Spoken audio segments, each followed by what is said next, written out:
Hello everyone, आप सभी का मेरे यूट्यूब चैनल पर बहुत बहुत स्वागत है। जिन्होंने मेरे चैनल को सब्सक्राइब नहीं किया प्लीज़ चैनल को सब्सक्राइब कीजिए और साथ के साथ बेल आइकन को जरूर दबाइए।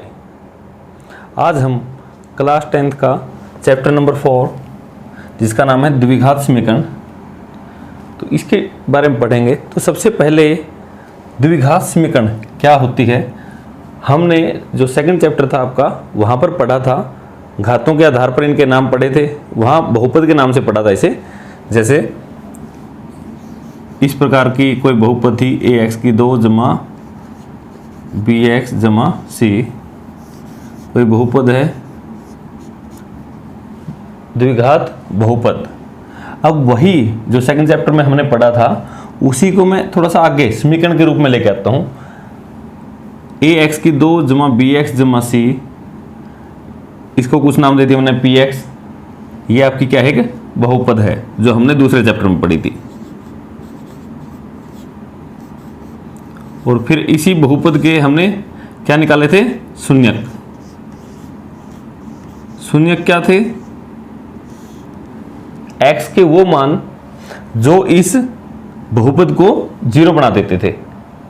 अब मैं इसी को दूसरे रूप में लिखता हूं समीकरण के रूप में। ax की शक्ति 2 जमा bx जमा c, यदि मैं इस बहुपद को बराबर 0 रख देता हूं तो अब ये आपकी द्विघात समीकरण कहलाती है। अब ये क्या है, द्विघात समीकरण।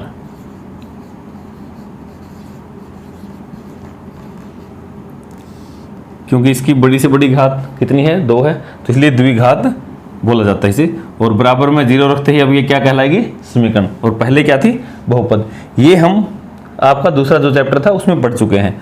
अब हम यहाँ पढ़ेंगे ax की 2 जमा bx जमा c बराबर 0, द्विघात समीकरण। यहाँ पर x के कौन सा मान रखूं मैं जो इसको सारे को हल करके 0 के बराबर लेके आए। जैसे इसमें हमने क्या था, शून्य, तो यहां पर उनको क्या नाम दिया जाएगा, मूल या हल। इस द्विघात समीकरण के हम क्या निकालेंगे, मूल।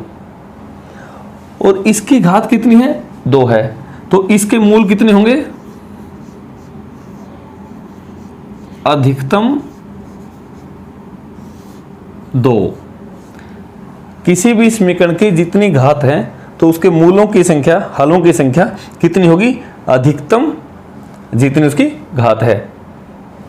3 घात की भी होती हैं समीकरण, 1 घात की भी, उससे ज़्यादा की भी, लेकिन हमारा जो चैप्टर है वो है द्विघात समीकरण, तो हम सिर्फ इसी की बात करेंगे।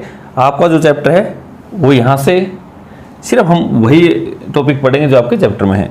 द्विघात समीकरण मैंने लिख दी, ax की शक्ति 2 जमा bx जमा c बराबर 0।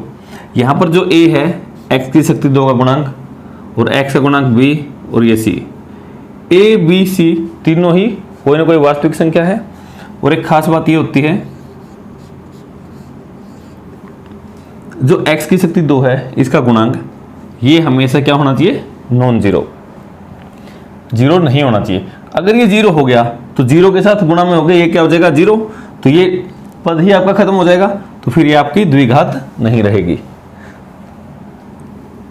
a b c तीनों वास्तविक संख्या हैं और a क्या है, नॉन जीरो। फिर उसके बाद इसका नाम क्या दिया, द्विघात समीकरण। इस द्विघात समीकरण के लिए x की जगह मैं क्या रखूं जो इसको क्या बना दे, 0, तो उनको क्या बोला जाएगा, इसका मूल। और द्विघात समीकरण के लिए मूलों की संख्या कितनी होगी, अधिकतम 2। अधिकतम 2 का मतलब है या तो 2 होगी या 1 होगी या 0। तो इसका मतलब मूलों की संख्या कितनी है, किसी समीकरण के लिए 0 मूल, कभी 1 कभी 2। तो ये किस द्विघात समीकरण को हल करने की 3 विधियां हैं। आपकी सबसे पहले तो है गुणनखंड विधि, दूसरी है पूर्ण वर्ग विधि और तीसरी है द्विघात सूत्र। इन्हें हम बारी बारी से जरूर पढ़ेंगे, लेकिन सबसे पहले तो हम ये देख लेते हैं कि बिना हल किए, जैसे आपकी द्विघात समीकरण ये थी ax की शक्ति 2 जमा bx जमा c बराबर 0। तो बिना हल किए जो इसके मूल आएंगे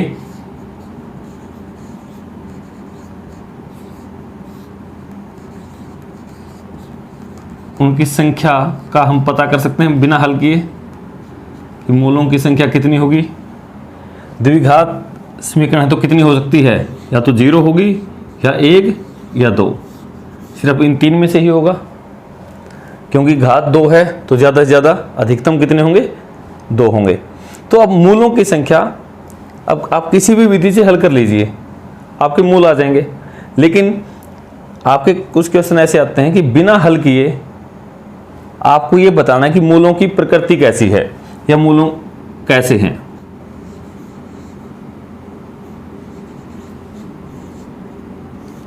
मूलों की प्रकृति कैसी है, तो इसके लिए आपको हर बार हर समीकरण में आपको एक ज्ञात करना है d, जिसका सूत्र है b की शक्ति 2 माइनस 4ac। आपको हर बार ये ज्ञात करना है।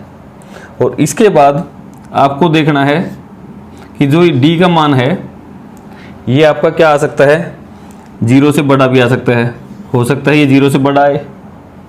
दूसरी ऑप्शन आपके पास क्या आएगी, हो सकता है d का मान 0 ही आ जाए। और तीसरी ऑप्शन है कि d का मान 0 से छोटा। 0 से छोटा का मतलब नेगेटिव, ऋणात्मक या धनात्मक। आपके पास 3 ऑप्शन है। यदि d का मान आपका 0 से बड़ा है तो इसका मतलब मूलों की संख्या कितनी है, आपकी हलों की संख्या कितनी है,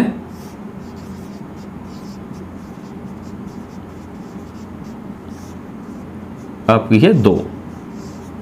तो इस स्थिति में यदि d का मान आपका 0 है तो मूलों की संख्या 2। इसका मतलब आपके हर बार हर समीकरण को हल करके 2 उत्तर आएंगे। यदि आपका d का मान 0 है तो मूलों की संख्या आपकी क्या आएगी, 1। और ये मूल कैसे हैं, वास्तविक।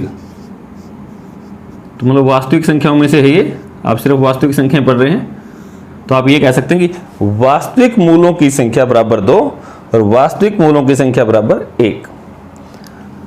और जब d का मान 0 से छोटा है मतलब माइनस में आता है तो वास्तविक मूलों की संख्या बराबर 0।